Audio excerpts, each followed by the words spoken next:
बिस्मिल्लाहिर्रहमानिर्रहीम। आज के इस वीडियो में हम लोग पढ़ने जा रहे हैं टेम्पोरोमैंडिबुलर जॉइंट, जो कि हमारे फेस का एक इंपॉर्टेंट जॉइंट है।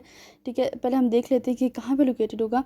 अब यहाँ पे आपको ये जो पोर्शन नज़र आ रहा है, ठीक है, जहाँ पे मैंडिबल जो है आर्टिकुलेट करा है हमारे टेम्पोरल बोन के साथ, इस वाले पोर्शन में हमारे पास एक जॉइंट बनता है, इंतहाई important joint, which is called temporomandibular joint. ठीक है, नाम से पता चल रहा है कि टेम्पोरल बोन एंड मैंडिबल जो है आपस में आर्टिकुलेट करके ये जॉइंट बना रहे हैं। ठीक है, सबसे पहले हम लोग आर्टिकुलर सर्फेसिस देखेंगे कि कौन से आर्टिकुलर सर्फेसिस जो हैं आपस में आर्टिकुलेट करेंगे और ये जॉइंट बनाएंगे। अच्छा, तो सबसे पहले हम लोग देखेंगे कि अपर आर्टिकुलर सर्फेस। अच्छा, अब यहाँ पे आपको नज़र आ रहा है टेम्पोरल बोन। मैंने आपको बोला था कि टेम्पोरल बोन एंड मैंडिबल मिलके ये जॉइंट बनाएंगे।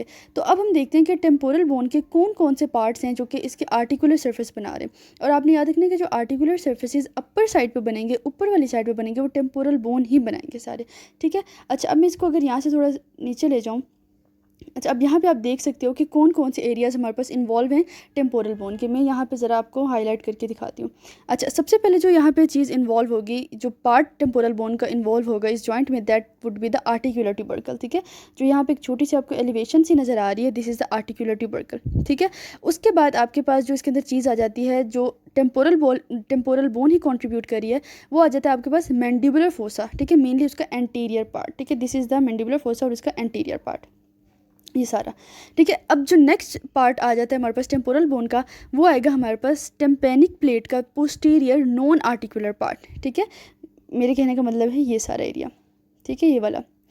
ये तीन चीज़ें हैं, ये तीन वो पार्ट्स हैं जो टेम्पोरल बोन हमें दे रहा है और हमारे पास अपर आर्टिकुलर सर्फेस जो है वो बन रही है। ठीक है, अच्छा, अब हम देखते हैं कि जो लोअर आर्टिकुलर सर्फेस है या इन्फीरियर आर्टिकुलर सर्फेस है, वो कौन बना रहा है। तो वो ऑब्वियसली हमारा मैंडिबल बना रहा है। ज़्यादा पर्टिकुलर करके आपको बताऊँ तो मैंडिबल का जो हेड है बेसिकली वो बना रहा है। ठीक है, this is the head of the mandible, जो कि आर्टिकुलेट कर रहा है अपर आर्टिकुलर सर्फेसिस के साथ, और हमारे पास जो है ये जॉइंट प्रॉपर तरीके से बना रहा है। ठीक है, ये तो हमारे पास आ रहे होंगे आर्टिकुलर सर्फेसिस। अब जरा हम लोग देखते हैं कि हमारे पास कौन कौन से लिगामेंट्स हैं जो कि हमारे टेम्पोरल मैंडिबुलर जॉइंट को स्ट्रेंथ प्रोवाइड कर रहे हैं। अच्छा, अब तो यहाँ पे आप सारे लिगामेंट्स विजुअलाइज कर सकते हैं। अब हम लोग वन बाय वन हर एक लिगामेंट को देखेंगे। ठीक है, सबसे पहले जो हम लोग देखेंगे, हम स्टडी करेंगे अपने फाइब्रस कैप्सूल को, जो कि हमारे इस पूरे जॉइंट को कवर अप कर रहा है। ठीक है, अब हम ज़रा देखते हैं कि ऊपर वाली साइड पे ये फाइब्रस कैप्सूल कहाँ कहाँ अपनी अटैचमेंट दे रहा है, और नीचे बिलो ये कहाँ कहाँ अपनी अटैचमेंट दे रहा है। ठीक है, सबसे पहले हम लोग देखते हैं कि ऊपर की तरफ यानी हमारे टेम्पोरल बोन की तरफ ये कहाँ कहाँ अपनी अटैचमेंट्स दे रहा है। तो जहाँ जहाँ ये अपनी अटैचमेंट्स देगा आपको बड़े ईजिली नज़र आएगा। यहाँ पे सबसे पहले तो कहाँ पे देगा, उसी आर्टिकुलर ट्यूबरकल पे। ये देखिए यहाँ पे आपको नज़र आ रहा है। ठीक है, आर्टिकुलर ट्यूबरकल पे देगा। उसके बाद जो है ये अटैच होता जाएगा और मैंडिबुलर फोसा की जो सर्कमफ्रेंस है, मींस की जो उसकी आउटर बाउंड्री है, उसको फिर ये कवर अप करता जाएगा, जैसे आपको यहाँ पे नज़र आ रहा है। ठीक है, मेरा पेन थोड़ा पता नहीं अजीब सा हिल रहा है, बट आपको विजुअलाइज कर सकते हो आप इजीली। ठीक है, आप बता सकते हो। अच्छा, उसके बाद जो है ये कहाँ पे हमारे पास जो है किस एरिया को कवर कर रहा है, ये कवर कर रहा है हमारे पास स्क्वेमोटिम्पेनिक फिशर को। ठीक है, ये वाली line, this is the squamotympanic fissure. अब आप देख सकते हो कि जो ये वाला पार्ट है, ये सारा स्क्वेमस पार्ट है आपके टेम्पोरल बोन का, और ये वाला जो है आपका टिम्पेनिक पार्ट है। ठीक है, तो इन दोनों के दरमियान जो फिशर बनता है, that is basically the squamotympanic fissure, और इस स्क्वेमोटिम्पेनिक फिशर को भी फाइब्रस कैप्सूल ऊपर से कवर अप करता है। ठीक है, ये तो हम लोगों ने ऊपर से देख लिया। अब जरा हम लोग देखते हैं कि बिलो जो है ये किस एरिया को कवर कर रहा है। तो आप देख सकते हो कि ये आपके नेक ऑफ द मैंडिबल को कवर अप कर रहा है नीचे से। ठीक है, तो बड़ी सिंपल सी अटैचमेंट थी हमारे फाइब्रस कैप्सूल को, जो हमने देख ली। ठीक है, और फाइब्रस कैप्सूल को अंदर से कंप्लीटली लाइन करी होती क्या चीज़ हम सबको पता है, that is the synovial membrane. ठीक है, ये तो हो गया हमारे पास फर्स्ट। अब हम चलते हैं दोबारा, और अब हमने नेक्स्ट लिगामेंट की तरफ जाते हैं, that is the lateral temporomandibular ligament, जो कि आपको यहाँ पे नज़र आ रहा है। ठीक है, कितना क्लियरली विजुअलाइज हो रहा है, लैटरली लोकेटेड है। ठीक है, lateral temporomandibular ligament, that means कि टेम्पोरल बोन से निकल के इसने मैंडिबल तक आना है। ठीक है, नाम से आपको पता चल रहा है। ठीक है, इसने करना क्या है, इसका काम क्या, अब आप देख सकते हो कि आपके जो कैप्सूल है उसको लैटरल साइड से स्ट्रेंथ प्रोवाइड कर रहा है। ठीक है, नाम भी इसका लैटरल टेम्पोरोमैंडिबुलर जॉइंट ही है।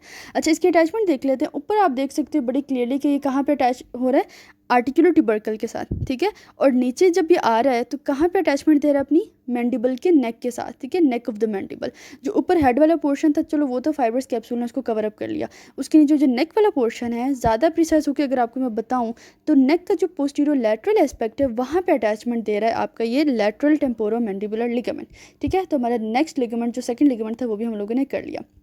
अब हम लोग देखते हैं अपने थर्ड लिगामेंट को, जो है हमारे पास स्फीनोमैंडिबुलर लिगामेंट।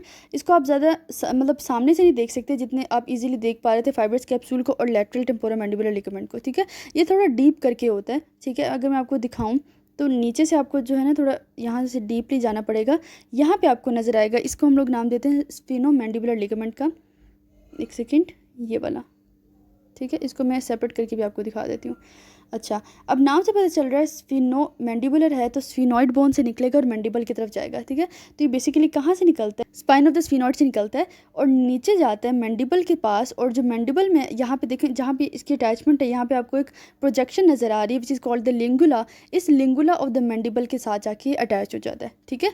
तो स्पाइन ऑफ द स्फीनॉइड से निकला, कहाँ तक चला गया, मैंडिबल के लिंगुला तक। तो ये आपका जो थर्ड लिगामेंट है वो भी डन हो गया, विच इज़ अ स्फीनोमैंडिबुलर लिगामेंट, जो कि एक तरह का डीप लिगामेंट था। और आपने याद रखना है कि ये मेन लिगामेंट नहीं है हमारे इस जॉइंट का, बेसिकली क्या है, ये एक्सेसरी लिगामेंट है, यानी कि एक तरह से स्ट्रेंथ दे रहा है, सपोर्ट दे रहा है हमारे टेम्पोरोमैंडिबुलर जॉइंट को, बट ये मेन लिगामेंट में इंक्लूड नहीं होता, ठीक है। अब उसके बाद आ जाता है हमारे पास एक और लिगामेंट, जो कि फिर हम कह सकते हैं थोड़ा, आप कह लो कि एक्सेसरी लिगामेंट है, मीन्स के मेन लिगामेंट नहीं है, मेन उसको सपोर्ट नहीं दे रहा, बट हाँ हेल्प कर रहा है उसको सपोर्ट देने में। That is the stylomandibular ligament, ठीक है। अब ये आपको जो है ना यहाँ से बड़े क्लियरली विजुअलाइज हो रहा है, नाम से ही हम लोग इजीली इसको पहचान सकते हैं कि स्टाइलोइड प्रोसेस से निकल रहा है, कहाँ तक जाएगा, मैंडिबल तक जाएगा। ज़्यादा पर्टिकुलर होकर बताऊँ तो कहाँ पे अटैचमेंट देगा, अपनी एंगल ऑफ द मैंडिबल पर अटैचमेंट देगा। और जो मैंडिबल का जो रैमस ऊपर की तरफ रन करता हुआ जा रहा है, वहाँ पे भी कुछ हद तक अटैचमेंट दे देता है, आप यहाँ पे इजीली देख सकते हो, ठीक है। तो आपका स्टाइलोमैंडिबुलर लिगामेंट, जो आपका चौथा लिगामेंट था, वो भी डन हो गया। अच्छा, अब उसके बाद एक और हमारे पास लिगामेंट आ जाता है विच इज़ कॉल्ड टेरिगोमैंडिबुलर लिगामेंट, ठीक है। अब इस लिगामेंट को भी आप देखोगे तो आपको थोड़ा सा डीप जाना पड़ेगा, क्योंकि आपका जो टेरिगॉइड प्रोसेस है वो अंदर की तरफ लाई कर रहा है। अच्छा, अब यहाँ पे देखो आपको नज़र आ रहा है ये वाला, ठीक है, दिस इज़ द टेरिगोमैंडिबुलर लिगामेंट। कहाँ से निकल रहा है, ये आपको ऊपर की तरफ नज़र आ रहा है। ये आपका जो है ना स्फीनॉइड बोन की जो मीडियल टेरिगॉइड प्लेट होती है, आपने पढ़ा होगा, अगर आपने नॉर्मा बेसालिस को डिटेल में किया है तो आपको पता होगा कि जो आपकी मीडियल टेरिगॉइड प्लेट थी वो लोअर एंड पे अपनी जाके एक हेम्युलस बनाती है which is called as the pterygoid hamulus, ठीक है। और कहाँ पर जा रहा है, और ये हमारे पास मैंडिबल तक जा रहा है, ठीक है। और इसकी अटैचमेंट कहाँ पे हो गई, मैंडिबल पे हो गई। सो टेरिगोमैंडिबुलर लिगामेंट भी हो गया। अच्छा, मैं इसको जरा ना आपको अलग करके भी दिखा देती हूँ ताकि आप ज़्यादा इसको अच्छे से विजुलाइज कर सको। ये देखें, ऊपर से तो चलो टेरिगॉइड प्लेट हटा दी गई है, बट अब नीचे देख लो मैंडिबल पे कैसे ये अटैचमेंट दे रहा है, ठीक है। तो ये भी आपके जो है ना 5 लिगामेंट्स हो गए कंप्लीट। अब ज़रा हम लोग देखते हैं अपने आर्टिकुलर डिस्क को, जो कि बड़ी इंपॉर्टेंट है, जो कि हमारे 2 आर्टिकुलर सर्फेसिस के दरमियान पड़ी हुई है। वो मैं ज़रा आपको ये सारे लिगामेंट्स हाइड करके वो दिखाती हूँ। हाँ जी, तो अब यहाँ पे आप देख सकते हो आपको एक डिस्क नज़र आ रही है, ठीक है, दोनों आर्टिकुलर सर्फेसिस के दरमियान में। This is called articular disc, ठीक है। अब ये हमारे पास एक ओवल फाइबरस प्लेट होती है जो कि डिवाइड करती है हमारे मैंडिबुलर जॉइंट को 2 पार्ट्स में, ठीक है। मैं आपको दिखाती हूँ, ये जो इस डिस्क से ऊपर का सारा पार्ट है, बिल्कुल छोटी छोटी कैविटीज़ होती हैं, इतनी कोई आप कह लो फिजिकल स्पेसेस नहीं होती, बहुत छोटी छोटी कैविटीज़ होती हैं, ठीक है। जो ऊपर की तरफ कैविटी बनती है, इस आर्टिकुलर डिस्क से ऊपर जो कैविटी बनती है वो परमिट करती है हमारे पास ग्लाइडिंग मूवमेंट्स को, जबकि जो से नीचे वाली हमारे पास कैविटी बनती है वो rotatory as well as gliding movements, यानी दोनों तरह के मूवमेंट्स को अलाउ करती है, ठीक है। अगर मैं आपको इस आर्टिकुलर डिस्क का स्ट्रक्चर दिखाऊं सेपरेट करके, तो ये हमारे पास एक कनकेवो कन्वेक्स सा स्ट्रक्चर होता है। हाँ जी, तो यहाँ पे आप देख सकते हो कि ये जो डिस्क है हमारे पास, इसका जो सुपीरियर सरफेस है वो कनकेवो कन्वेक्स है, ठीक है, जबकि इन्फीरियर सरफेस जो है इसका वो क्या है, हमारे पास कनकेव है। ये देखें, ठीक है, ये इसका इन्फीरियर सरफेस है कनकेव, सुपीरियर सरफेस इसका कैसा है, कनकेवो कन्वेक्स है, ठीक है। ये हमने इसका स्ट्रक्चर देख लिया। अब बड़े इंपॉर्टेंट फंक्शंस होते हैं हमारे इस डिस्क के जो कि परफॉर्म होते हैं। अब हम बताते हैं कि ये डिस्क जो है हमें क्या क्या इससे फ़ायदे होते हैं। एक तो हमारे इससे ये फ़ायदा होता है कि इसने आर्टिकुलेटिंग सर्फेसिस के दरमियान जो फ्रिक्शन है इसको प्रिवेंट करना है, क्योंकि खुद बड़ी स्मूथ सी होती है, तो एक स्मूथ मूवमेंट देती है हमें, ठीक है। और एक कुशन के तौर पर एक्ट करती है और शॉक एब्जॉर्प्शन के तौर पर एक्ट करती है, ठीक है। इसके अलावा ये क्या करती है, हमारे जो जॉइंट की मूवमेंट्स हैं उनको भी रेगुलेट करती है। साथ ही साथ डिस्ट्रीब्यूशन ऑफ द वेट जो कि डाउन द टेम्पोरोमैंडिबुलर जॉइंट हमारे पास हो रही होती है, उसको भी ये हेल्प करती है, ठीक है। तो ये जो थी ना हमारे पास मेन एनाटमी थी हमारे टेम्पोरोमैंडिबुलर जॉइंट की। आई होप्स हो कि आप सबको समझ आ गई होगी। नेक्स्ट वीडियो तक के लिए अल्लाह हाफिज़, थैंक यू सो मच।